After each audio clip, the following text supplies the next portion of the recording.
Guys, what's up? Darcy here at 6 Strings 9 Lives, back for a bit of a follow-up video to one I did about a week ago. That one was titled My Top 10 Metal Comeback Albums. So in that video, I had mentioned that, in my world anyways, there's a big difference between a comeback album and a bounce back album. So in that video, I showed 10 of my favorite comeback albums from bands that went away from, I think my range was 9 years till 33 years. For various reasons, they just disappeared, resurfaced years later with a new album, and I loved it. And that's what I showed if you do want to check out that video. But yeah, I believe there is a big difference between a comeback and a bounce back. For me, a bounce back, and I even looked up the definition, I'll read it to you, and it makes a lot of sense, even for albums. So it says to start to be successful again after a difficult period. For example, after experiencing failure or loss. And yeah, that does apply to all of these bands. For whatever reason, an album just wasn't successful. Maybe a member change, a key member change, which there's one. I'm going to have one very honorable mention, and I'll tell you a little story at the end. I'm going to save that one till the end because that's kind of a little bit of a childhood story for me and a band that I got into, but it really pertains to what I just said after experiencing, loss. Not so much the failure, but loss. But I got 10 picked out. Most of these bands I've been with for years, and I do believe in a way these are all bounce back albums from a less successful album. No, that less successful album doesn't mean it should either. I'm not here to bash the 10 that they came back or bounced back from, because some of those albums I love too. So it's just that the next one is just a little bit better. So let's start off with, almost whatever, the inventors of metal, whatever you want to say. And these will probably be on some of your lists too. Let me know in the comments. This list could be, I'm only doing 10 just to, but let me know. This list could be 100, I'm sure. Well, maybe not 100, but you know what I'm saying. So yeah, here we go. Black Sabbath, Heaven and Hell, absolute bounce back album. New singer Ronnie James Dio is in here, and this happens to be my favorite Black Sabbath album of all time. I love Dio. If you've watched me for any extended period of time, you would know that. But I love lots of the Aussie era stuff too. And like I said, I'm not here to shit on other albums, just doing the old bounce back. But Heaven and Hell, 2 years after this album, Never Say Die, which, if I remember in my Black Sabbath ranking, and I included the Heaven and Hell album, so what was it, 20 albums? I think this would have fell right around number 17 or 18. A really great bounce back and a clear-cut improvement on Heaven and Hell.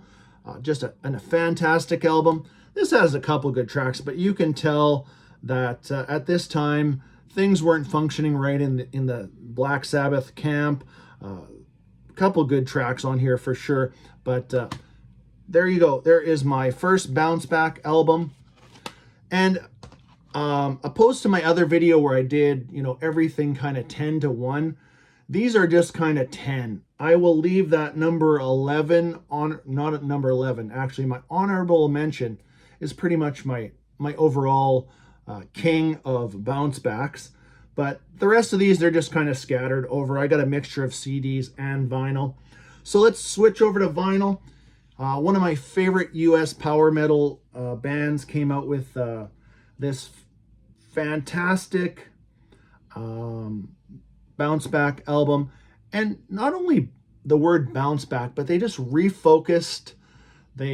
Various things happened, brought in some great producer. Lots of things happened to these bands to reach the level of bounce back, or whatever you want to say. But here is Savatage with Hall of the Mountain King. And a lot of you that love this band or know this band will agree with me that this is a huge improvement from Fight for the Rock, which came out a year earlier. And these are the days where you have 1 year separating some of these albums, which is still incredible to think about. But Hall of the Mountain King, one of my favorite albums of all time. Definite bounce back from this, kind of a disaster for these guys. Lots of label pressure, radio friendly shit that they put in here. They even got them to remake one of their own songs from Sirens, which is, where is it? Out on the Streets. Actually, the Sirens version of Out on the Streets is way better than this. They made this version on this album sound so wimpy. There's a couple of good tracks on here. I'll give them that. And it still has Chris Oliva on this album, so may he rest in peace. And an absolute shit cover. Nothing against the Flag, nothing like that. Just overall, so cheesy. Where they had an awesome cover of the album before, and then, you get into an album cover like this. Awesome. So, great bounce back for Sabotage. And there's various degrees of bouncing back. Some bands actually bounce back so gradual that you don't even really realize it. There's some bands that have never bounced back, and I'm going to save that for another video because I can think of, I'll give you two right now, and then I'll add a bunch later. But Def Leppard, they have never bounced back. And I don't care what anybody says. What they're putting out these days is not good. I said I wasn't going to bash anybody, but man, they just really have not bounced back. And another one would be Guns N' Roses. They've really never topped Appetite for Destruction. Even if you took and picked apart the best of Use Your Illusion 1 and 2, you could probably get one good album out of it. But if I'm ever in the mood for some Guns N' Roses past Appetite, I'm listening to Lies and I'm listening to the Spaghetti Incident. But anyways, moving on. Here's one. This one you'll probably say, when is this guy gonna hold this up? Here's a complete bounce back for this band. Put them right back in the big time. They were actually, they were in kind of a rut, but not entirely, definitely not the other vocalist's fault. But here's Iron Maiden, Brave New World, 2000. You know the whole story. Bruce comes back, Adrian comes back, and they bounce back from Virtual 11, which, you know what? In defense of Blaze Bayley, he did a great job on both those albums. I happen to like the X Factor a little better than this one. But, you still got great tracks on here like The Klansman, which they still play live to this day, which I love that they honor every era of the band. But this is a huge bounce back album. But after this, and they just leveled off after this and got into those long drawn out albums, and past this, they had some, what was I going to tell you? A couple of good albums after this, but they kind of, after that, I don't know. Maybe next time they'll bounce back from what they've been doing lately. I don't know. But there's Brave New World. And of course, that was just 2 years after Virtual 11 came out. Now, here's my overall favorite band, which you might know that it's Judas Priest. Judas Priest had some periods, and I'm not going to hold up Angel of Retribution as a bounce back album because I really don't. I don't think that's a great Judas Priest album. It's good. It's definitely a good album, but I got to cut one other example, and that is one of my very favorite Judas Priest albums, and that is Screaming for Vengeance. And what they bounced back from, what they 1 year earlier, was this album. And this album, I actually love Point of Entry. If you've seen any of my ranking videos or me talking about this album, this one's sandwiched in between, two monster albums, in my opinion, British Steel and Screaming for Vengeance. But this one wasn't as successful. It didn't sell as well as British Steel. Prior to the newest album, that was one of the highest charting Judas Priest albums. Then this came out, which is more of less metal, more just a hard rock album. Still contains two of my favorite Judas Priest songs, and that is, yeah, now I'm drawing a blank. Of course, Solar Angels and Desert Plains. But to come out with this a year later, yeah, like I said, one of my very favorite Priest albums. The actual song, or the actual song that got me into Judas Priest is on this album. You Got Another Thing Coming. And then, yeah, everything just spiraled from there. Defenders comes out, blah, blah, blah. But a solid bounce back there. I keep saying bounce back. I probably will a lot. So, yeah, and during, these periods, these bands never went anywhere. A couple of them actually, maybe one or two actually appeared on the previous video where they did go away after. Actually, let's do this one next. Here is 1999's The Gathering from Testament, one of my favorite thrash bands. This is the original artwork. It's since been updated on the Nuclear Blast reissue that, I don't know, so about 2 or 3 years ago, maybe. Actually, probably longer, 2018, 2019. But this is an awesome album if you've never heard this. And this was it in my... Yeah, this did appear in that comeback video because Formation of Damnation, studio-wise, came out 9 years later. So they came back from this album. But what they bounced back from is 1997's Demonic. Yeah, my least favorite Testament album, but there are some killer tracks on here still too, especially Demonic Refusal and actually Burning Times. But my other favorite is Hatred Rise. But this one, huge bounce back. I've said it and I'll say it again in this video. If you took all the works that Testament have ever done, throwing in that sprinkle of Chuck death metal vocals, things like that, melody, great leads, great drumming, Dave Lombardo on this one, mixed it all up, this is what I'd say. Go check out this album from Testament. Not my number one, and that's mostly nostalgia reasons, but if I was new getting into Testament, I could say, man, this would be probably number one or number two. So there we go, The Gathering, coming back from, the less than successful Demonic, and after that, poof, they disappear for 9 years, come back with Formation of Damnation, and still going to this day. I would say they'd have an announcement here in the next couple months of the new album. Should be out by the end of the year, we're hoping. You've seen this band on my channel, probably, several times. I just showed a EP that came out. But here is Raven, Life's a Bitch from, what year did this come out? 1987. So this is their last album to complete a deal with Atlantic Records. Just a really good album. There was an EP that came before this called Mad, which is kind of the mood they were in. Label pressure, them getting pulled this way, that way, and some trying to make them something they're not.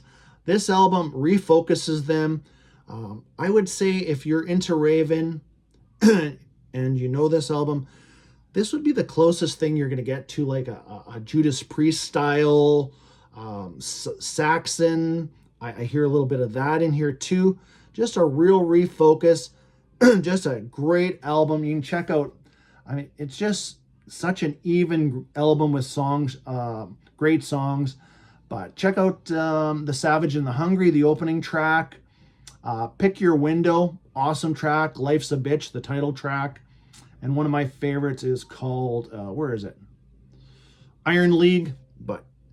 So they bounced back from this, which probably is considered one of the worst Raven albums. Look at the costumes and get-ups they had them in. This one was produced by Eddie Kramer, which Eddie Kramer should have done a better job with these guys. And this is coming off of their Atlantic Records debut called Stay Hard, which was produced by Michael Wagner. So between Michael Wagner and Eddie Kramer, they're pulling them this way, that way, like I've already said, and they just came up with a very lackluster album. I don't even know if the highlight of Gimme Some Lovin', the cover song, would be the highlight of this album. No, I'd say probably my favorite song might be Rock Dogs, but just not great. Refocused after this with Life's a Bitch. Have I done a Raven? Yes, I have done a Raven ranking. This one is actually quite high, but that ranking needs to be updated. But there we go. Check that one out from Raven. All right, moving on. Let's stay on track here. Let's go grab a quick drink. Just watched an interview on the Metal Roundtable. They had Michael Gilbert on from Flotsam and Jetsam. Such a cool guy, and it got me thinking about a couple things he said and a couple things I already knew because they talked about them. But here is, as much as it's a bounce back album, it's kind of a refocus for the band. This is 2016 self-titled album from Flotsam and Jetsam. They now have 15 studio albums, I'd say. Yeah, 15 studio albums, because the newest album, I Am the Weapon, just came out in 2024. But this is where they just kind of refocus back to their thrash roots. But the album before that is called Ugly Noise, and it's definitely not an ugly album, I will tell you that. This one has a bit of everything. Michael comes back to the band after, he hadn't been in the band since 1997. Last appeared on the album High. This one was a bit of a reunion for the band. They had everybody, 4/5 of the original lineup intact. 4/5? Yeah, because they had Jason Ward on bass on this one. And yeah, you know who originally was on bass, blah, blah, blah. But they switched over, AFM Records. They had a, 4-album deal with those guys. This one back to their thrash roots. And then they just continued off of this. They went, the next album after this that came was called The End of Chaos. Then Blood in the Water, one of my favorite albums from 2021. And then the newest album from 2024, I Am the Weapon. And the reason I brought up Michael Gilbert in that interview is Michael said, if I was telling you, if you're just getting into Flotsam and Jetsam right now, I would point you into the direction of the last 4 albums, including this one, some of the best work we've ever done. And I agree with him, even though there's a couple that will never, will always top these. He's not lying. The mid-period, yeah, there's a couple bumps in the road for sure, but I would agree, check out the newest Flotsam and Jetsam.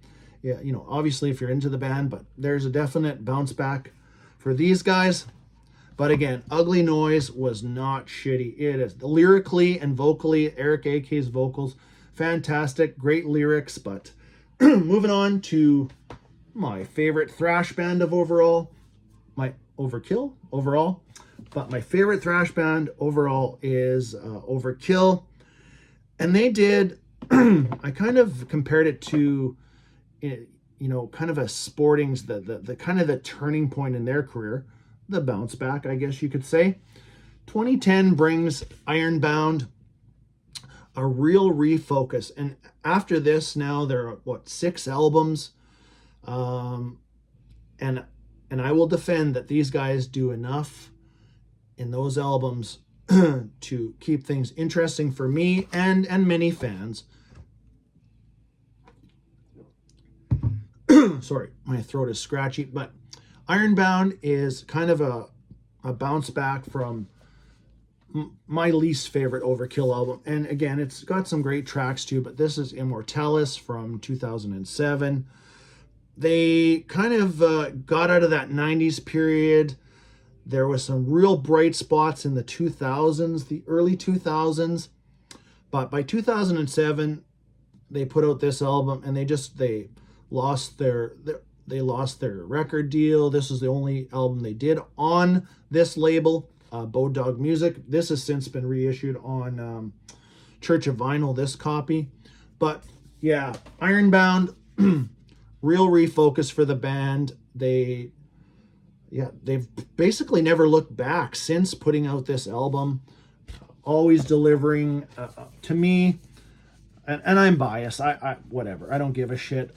Overkill to me always come out with something every couple 2 to 3 years. I always like it. I do love their earlier stuff, but if you're really interested, go check out my Overkill ranking. What do we got? 2 left. I don't want to miss anything. Well, 2 left, and then that honorable mention. So late to the party with these guys overall. Been into the band for whatever 6-7 years now. Creator 2000s. Did this come out? No, 2001. Violent Revolution. Basically another refocus for these guys too. You know, back to their thrash roots. They had a bumpy 90s, we could say, but Violent Revolution, the addition of Sammy as the lead guitar player has really helped these guys. The one thing that's different between early Creator and nowadays, they have a lot more melody in their music. Some people like it, some people don't. I happen to love it, and I don't even mind the album that they bounce back from. There's other albums that are far worse than this one, because this one is not worse. It is really good. This is Endorama. This is one of those Creator albums that I just learned to love. I have no problem with this album. I actually commend bands for doing different things instead of people, you know, you always hear people bitching, oh, it sounds the same, they're doing nothing new, they've never tried anything. Well, a lot of these bands have. And if you go back to them like I have, because originally people told me, oh, you got to stay away from Endorama. It's complete shit. It's a waste of your time. I'm sorry, they're wrong. This has got some great songs, a little bit on the goth, and people really harp on that, but it's not as gothy as you think. It's not like these other bands like Paradise Lost. It's got a little touch of that, but it's not full on like that. But anyways, back to the Bounce Back album. Here you go. And then they just continued after that. I mean, and they are really good at mixing things up too, especially with their production. You go into albums like Enemy of God and what came in any albums like that, they changed the production. They're not, you know, Andy Sneap every album. They flip-flop, and that's great because it really adds that little spin, new element to their albums, which keeps me interested. But there's Creator's Bounce Back. And last today, I think there is some more news on this band. They are near completion of their new album. Follow-up to 2021's big, that almost could be a comeback, bounce back, whatever, Halloween. But so we got some Halloween news. I think you'll see a new Halloween song very soon. I would say my prediction would be within 3 weeks. But here is a refocus, a bounce back, and this bounce back is a change of a member. And I know a lot of people that love the Andy Darris era now that they've, you know, kind of went back and investigated everything. But I always thought this was a great album. And yeah, Master of the Rings. What else? We got Andy Darris in here, and Ingo is gone by this time. Actually, when did this come out? This came out in 94. The original drummer, Ingo, I think he passed away in 95. Rest in peace. But here's Master of the Rings, introduction of Andy Darris on vocals. What's the band? Sweet Cream 69. I don't think I've ever heard one of their albums. I like his voice. I love the songs on here. Soul Survivor, Why, great song. Perfect Gentleman, awesome. And great kind of ballady song in the middle of a heartbeat. Very solid bounce back album, kind of refocusing Halloween and bringing them, you know, right till 2015 with My God Given Right. And then there's that period where they Pumpkins United, and I'm happy with where they're at right now. Looking forward to hearing a new one. So they bounced back from this album, which is not as bad as people make it out to be. There's some really good tracks on here, and even Pink Bubbles. But in the scheme of things, you know, Pink Bubbles and Chameleon, definitely near the bottom of their, you know, discography as far as rankings go, and, you know, the love that people show them. But yeah, Step Out of Hell. Actually, check out Step Out of Hell. That is the one track that is just pure Halloween, fantastic, but a great bounce back album right here. Master of the Rings continuing into, The Time of the Oath, Better Than Raw. What an album that is. The Dark Ride. Any of those first 4 Darius albums, I highly recommend you check them out. If you haven't, and you're kind of just stuck in the, you know, the Michael era, early era, or the newer stuff, I encourage you to go check out those first 4 Darius albums. But so there is 10 of my favorite. Well, actually, you know what? I can't forget this because I told you I'd end up with this. So when I first said, for example, after experiencing failure or loss, here's one of the first bands I ever listened to as a kid. And I don't even think as a really young guy in probably, well, it had to be probably around 81-ish when I really got into AC/DC. I don't even know if I really realized there was a vocalist change. But we know this album very well. I don't have to hold it up very long. But for me, this is one of the single most successful vocalist transition, changes, whatever, bounce back in the history that I know. And 1 year earlier, Highway to Hell comes out in 1979, and you know that Bon Scott passes away. 1980 rolls around, they come out with this monster album that sold a gazillion copies already, Back in Black. And yeah, many bands have tried to bring in a new vocalist and never been as successful as these guys. You could throw some examples down in the comment section, but I was trying to think, like, you know, David Lee Roth to Sammy Hagar. No, I believe that the Roth era is far superior, but that's me. I'm kind of a Dave guy. Or any other bands that have brought in a vocalist to replace maybe somebody that has passed away or has left the band. But anyways, we'll wrap it up with that. Hope you enjoyed this one. Until next time, stay heavy.